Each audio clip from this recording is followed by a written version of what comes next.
Hello, welcome, and also hello again, because today's video, I've just come back from a outside trip, and I'm quite tired, but I am still in the mood for recording a video. And why is that? Well, something has arrived, and I think it is time for another unboxing video. The type of video that seems to do the best on this channel, even though that's not the main focus of it. If the opportunity presents itself, then why not? So, what do we have to unbox today? Well, I know what it is, roughly, unless, I mean, there's always a chance that it could be something else, but I think I know what it is, and this box is quite large, so, I thought I zoomed out enough, but clearly not. I'll tell you what, I'll put the box off to the side, like that, and I think we can still get to the inside from here. So, bear me a second whilst I unwrap it with screwdriver, I suppose. Don't have a knife with me right now. Can't find me a knife.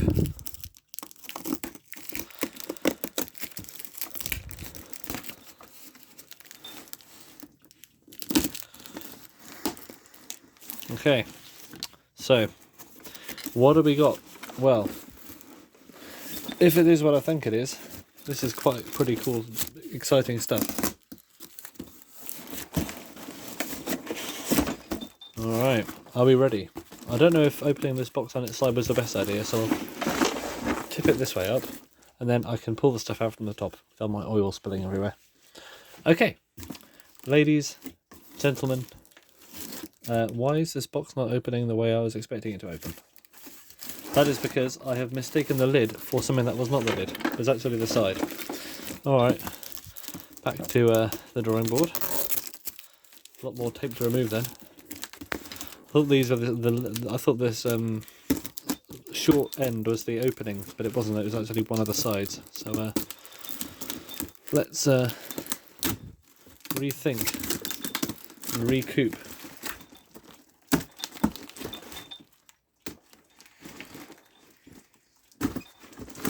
Ooh.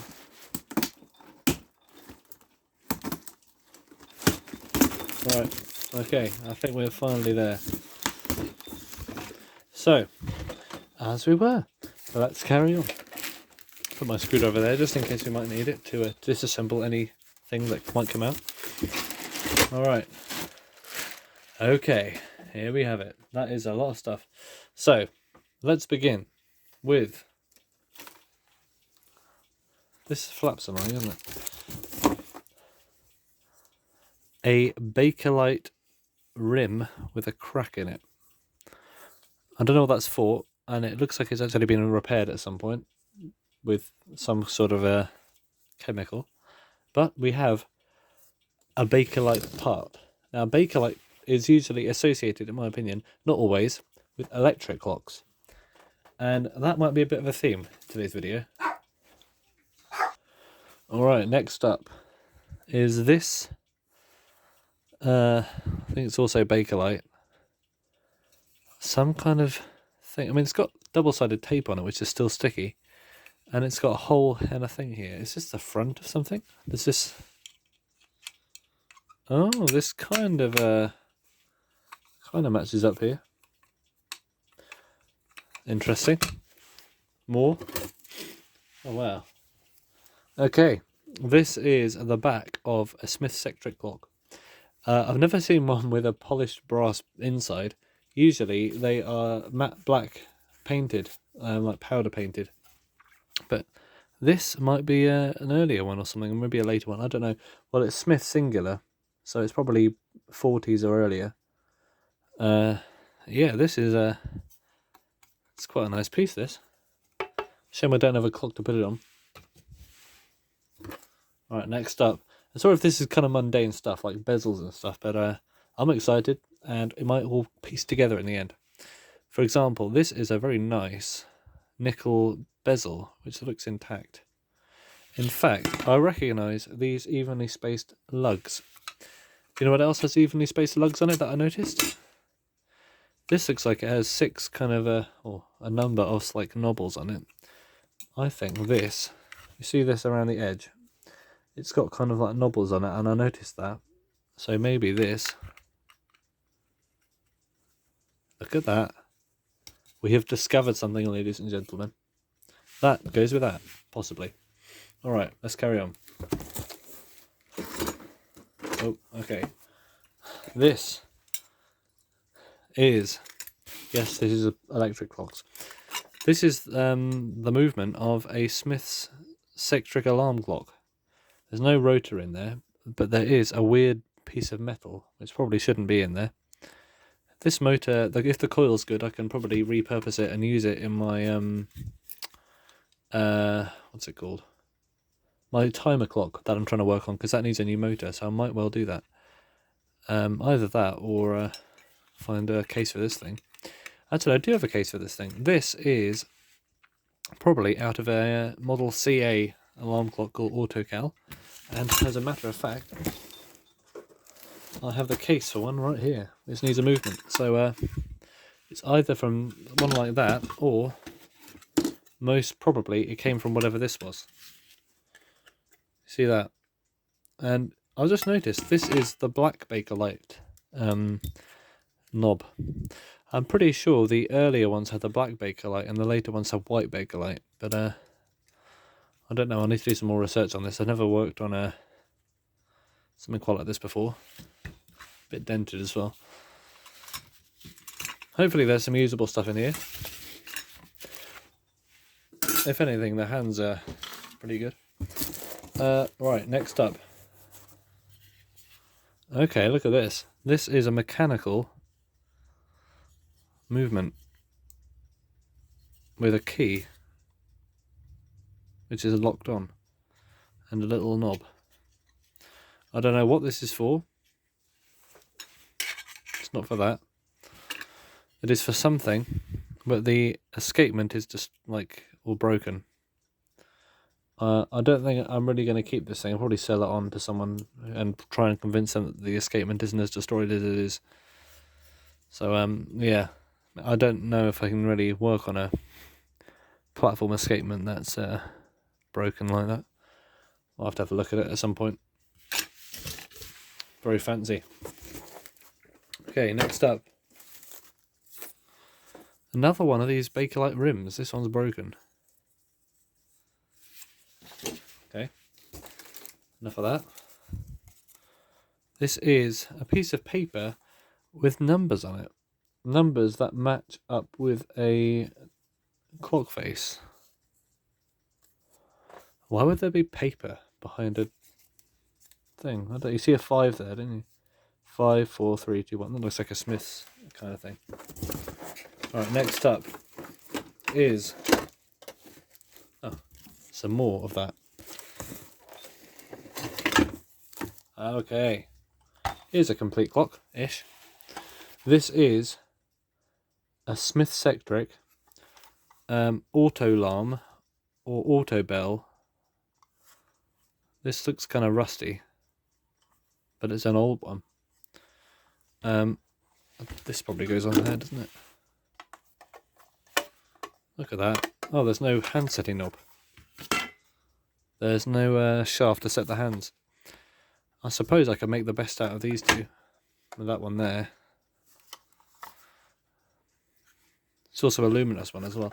I wonder if this motor works. It definitely needs a service because it's so rusty, but it's a self-starting one, and that would work well on my timer clock if all else fails. And look at that. Is that supposed to happen? I honestly do not know. I don't think that's supposed to happen. I need to research to how these things actually work, so I don't get the wrong idea. I tell you what we do have though. What looks to be original rubber feet. Not bad at all. Okay, well, if everything else is terrible, like that broken escapement, the takeaway could be this very nice Sectric clock. I'll tell you what, I think this is slightly. It's not the first edition because it doesn't have the Art Deco motif at the bottom, but it still has the edge. So I think it's probably 1940s. I don't know. Have to have a think about that. research the models. Okay, next up is, this is a westclox movement. Still wired up and everything. I wonder if this thing runs. Let's put a plug on it later. Oh, I could use that chocolate connector block. Put that on something. Never say no to one of them. Made in Scotland. Type number EM25. I didn't know there was a model name for these. Self-starting, 2 watts. Not bad. Stick that on something. It's got both shafts. Oh no, it doesn't. It doesn't have the hour hand.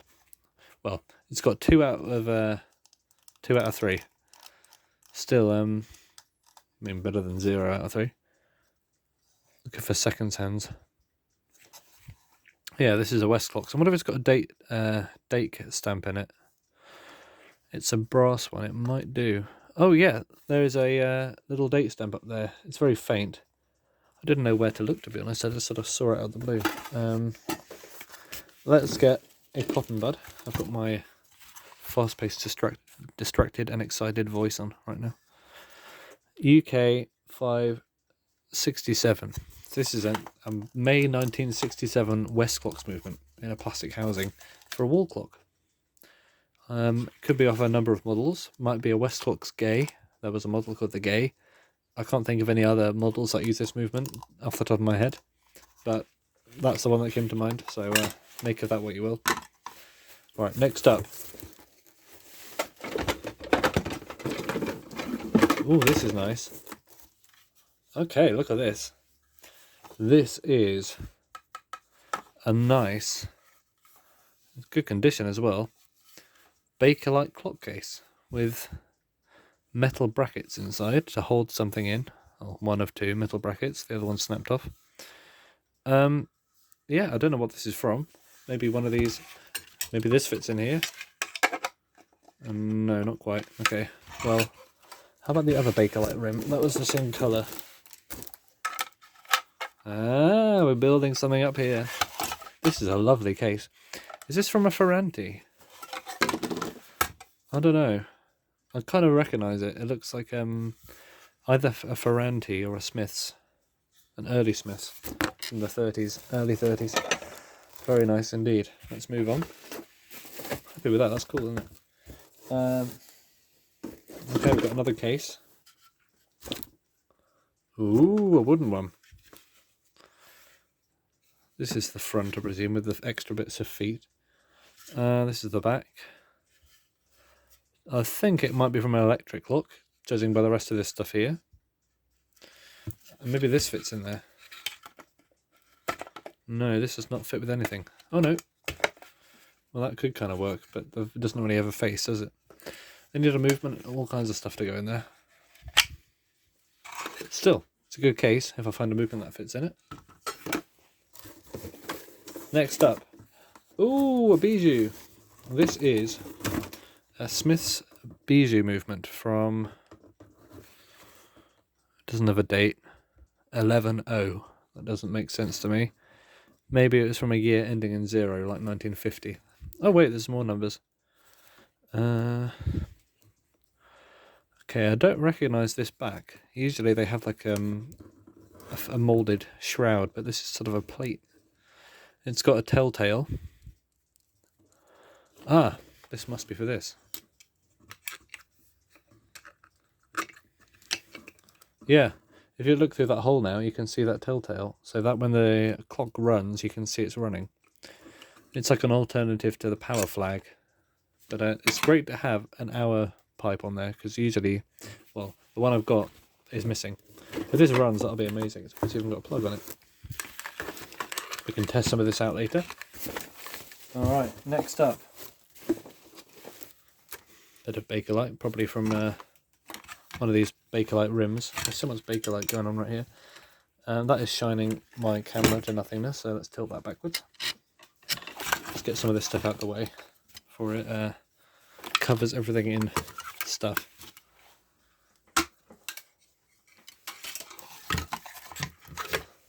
Out the way, everybody. This case, though, is really nice, isn't it? This is the star of the show right now. Yeah, I don't know what to put in there, though. Could be one of these movements. Okay, next up. Oh, we've got a dangler. Okay. It's great to have all this cable as well. This is a Smith's... Oh, bloody hell. It is a dirty... Oh, we still got the face mounting bracket as well. A Smith's QAT. Or QA. No, it's QAT. A Smith's QAT electric movement. It's Smith's only manual starting one, I think. No, it's not. It's Smith's only open rotor movement. There we go. Yeah, quite a few of them were manual start in a way. We've got a date on this. Probably 50s. I don't know where to look with the date stamp, to be honest. Usually they were actually, by this period, they were on the clock cases, stamped on the inside behind the movement in ink. So let's just stick this back in here for now. And I suppose at some point this could be useful. That's how it goes in the case. And so it sits like that. Smith's English Clocks Limited. The start, push sideways and release sharply, and set like that. Oh, which way? This way, like that. Starts the movement. Very cool. Can't go wrong with the QAT. Alright, next up, some bubble wrap. Is anything in there? No, it's just packing. Alright, next up. Ooh, very deco. This is the back of a Ferranti electric clock. I can't see the rest of it in here, so, well, I don't have one of these. I did see one for sale in a shop nearby, but it was £10. I'm thinking it might be worth it, to be honest. If it's still there, I might get it. That's a sign. But this back's in great condition, and it's really solid as well. Patents pending. That might be an early one. Very cool. Alright, next up we have... Ooh, what's this? Looks like an Elco. Oh, we're missing the screws.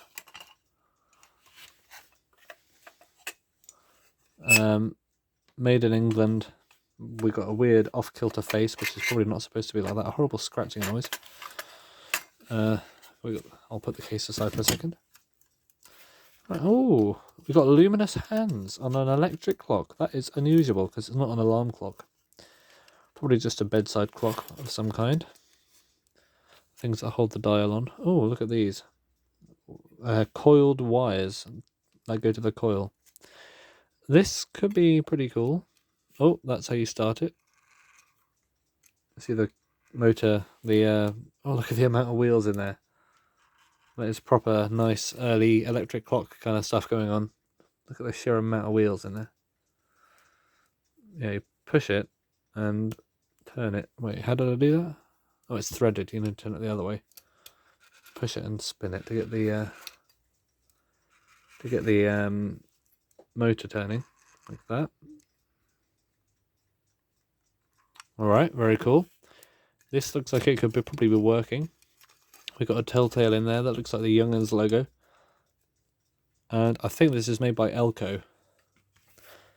20347. Means nothing to me, to be honest. Yeah, it's just a case and a movement. What can go wrong? With really nice felt feet. It's shame there's no glass, but I'm sure I can cut a piece of plastic to fit. Yeah, pretty cool that. Quite basic, but I like the luminous hands. So, yeah, good stuff. Well, of course, I wouldn't expect that to stand up by itself. Aha, this is a Smith's rotor that goes with that Smith's motor. It's a self-starting type. Looks alright. Cool. Couple more things. This is the... Actually, I don't know what that is. What is that? Some kind of stator. Not for this, is it? No. Some kind of stator for an electric clock. I don't know what kind of electric clock. Maybe a Smith's one. It might be for that. It might be for this. Oh no, it's not.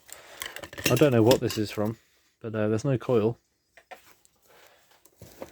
Another piece of that black bakelite.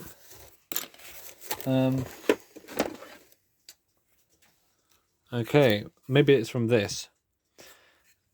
This is an early Smith's movement, made in London. Maybe it comes from this. Whatever's left of this thing. I don't know. Yeah, it fits in there. Well, I don't have any parts to go with any of something like this. This is an early SEC. Smith's English Clocks Limited. Synchronous Electric Clocks. That's what SEC stands for. With the zigzag. Current interruption will stop motor. To start, press knob and turn to set hands. Release if knob starts motor. It would have had little connectors coming out the back of there. I think this is the first ever movement from Smith. I'm not sure. It's definitely an early one from the early 30s. I don't know. Look at this. Another one of these. Just the case, and I think this movement must have come from it. So I'll see if I can just quickly piece together whatever's left of this thing before it all crumbles apart on me. Like that. Got that movement in there. I'm sure we can make the best out of these two auto somethings. Auto alarm or auto bell. I don't know what the difference is, to be honest. And the back goes to one of them. As we've only got one back, I might put the other one in my CA case, actually, the ivory one from earlier. Twins. Look at that. Okay, sorry about the long video, but we do have something else. Oh, actually a couple of things. Firstly is another complete clock. This is, ladies and gentlemen, a nice Smith's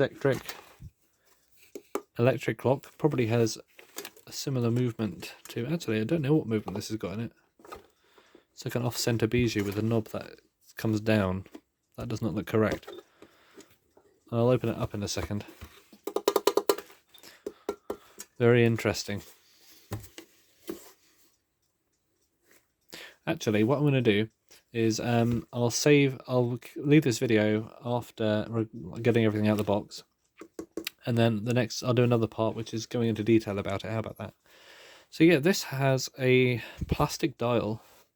Some very nice thin plastic hands. This has got to be mid-50s, I'm going to say. No cracks in the glass. Don't know what the model name is, but I've seen a few of these. This particular model seemed to be quite popular. Well, they were at one point in the 50s. But yeah, bakelite case with these nice sort of wings on the side. And yeah, that's cool stuff. The camera angle might be slightly distorted for you, so what I'm going to do is at the end of this, what happened to that?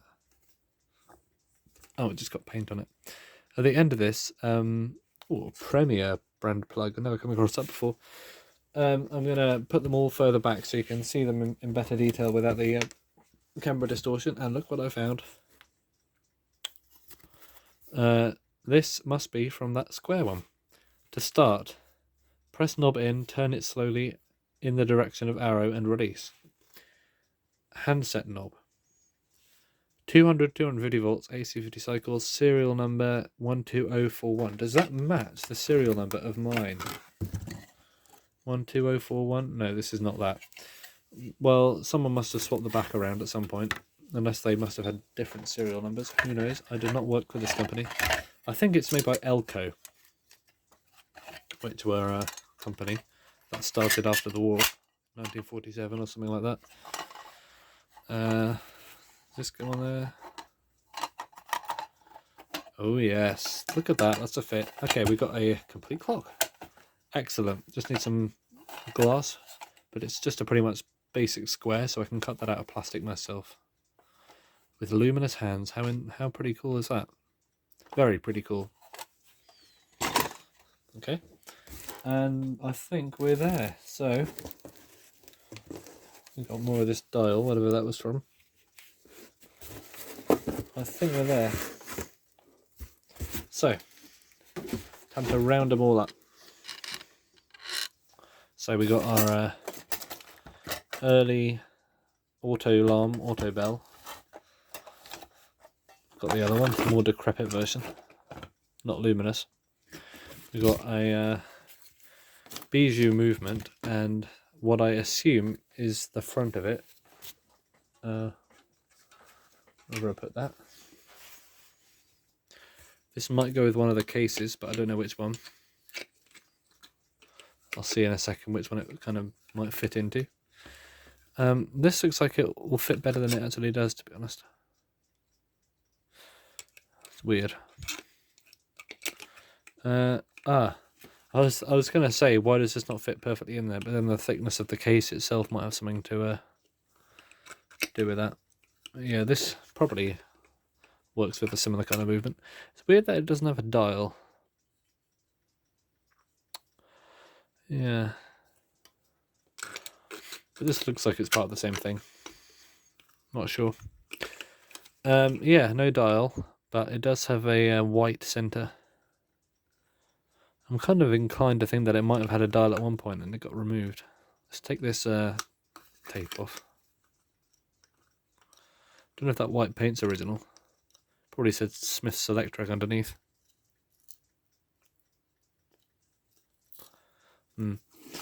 Alright, let's put that aside.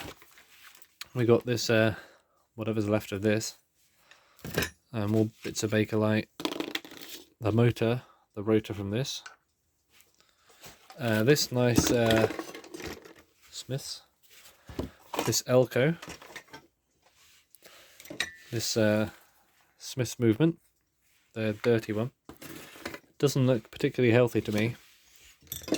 I've got the back of a Ferranti. Very solid stuff. Made great clocks.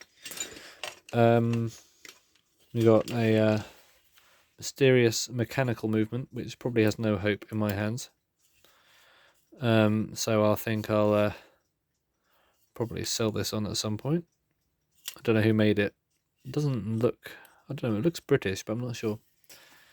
We got a bakelite rim, a wooden case for something, a westclox electric movement with a nice connector block on the end of it, the bits of bakelite rim. I imagine we got a complete one if we glue it all together, and this very nice bakelite electric clock case, or mechanical, I don't know. I presume it's electric, but it looks like it had a base at one point as well. Probably would have told me what it was, but too late for that now. So yeah, what could this case work in? It doesn't look like it'll fit in here.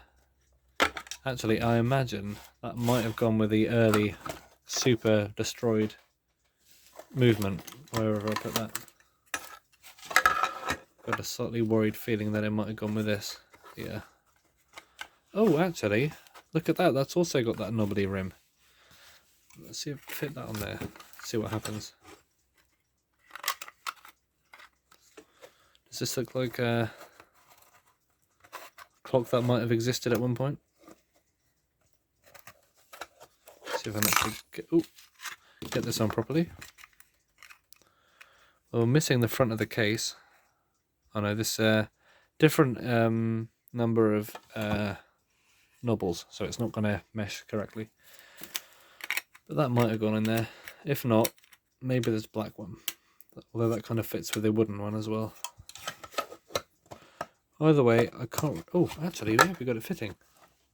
Well, it's a complete wreck as it is, but maybe, just maybe, we can make a project out of this one and get it to work. I have got some spare double-sided tape, if I ever need it. And maybe this probably much later movement might fit in there. Oh no, it probably doesn't. I don't know, I'll just think about it. So, thank you for watching, and I'll leave this video here. What a feast it has been.